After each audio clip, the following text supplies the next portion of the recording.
बहुत समय पहले गैसुर नाम का एक असुर रहता था। दूसरे असुरों के विपरीत गैसुर का हृदय बहुत पवित्र था। वो धर्म का बहुत बड़ा भक्त था।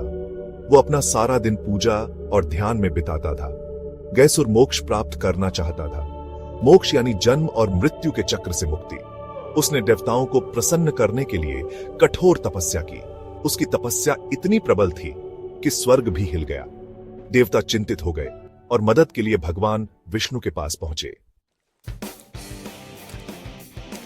भगवान विष्णु गयासुर के सामने प्रकट हुए। वो असुर की भक्ति से बहुत प्रभावित हुए। विष्णु जी ने गयासुर से वरदान मांगने को कहा।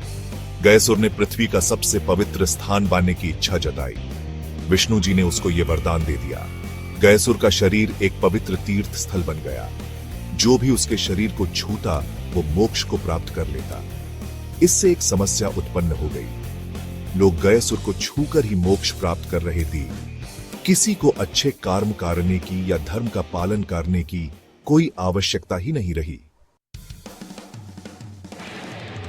ब्रह्मांड का प्राकृतिक नियम अस्त व्यस्त हो गया।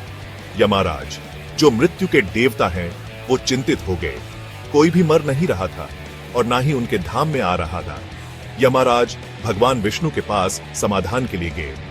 उन्होंने गयासुर के वरदान से उत्पन्न हुई इस अराजकता के बारे में बताया।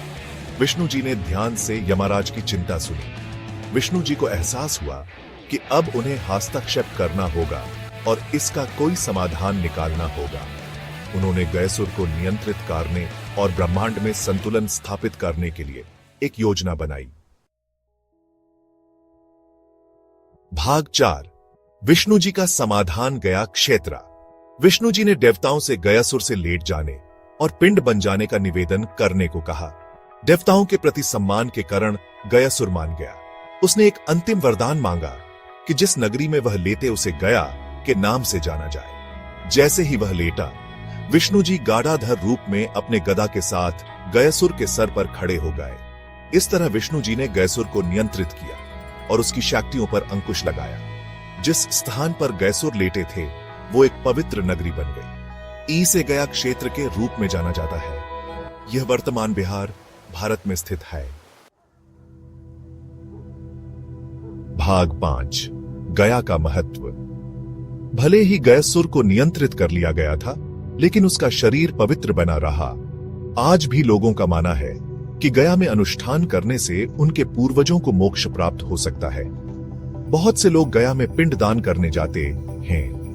पिंडदान दिवंगत आत्माओं को भोजन अर्पित करने की एक रस्म है। ऐसा माना जाता है कि इससे उनकी आत्मा को शांति मिलती है। गया हिंदुओं के लिए एक महत्वपूर्ण तीर्थ स्थल बना हुआ है।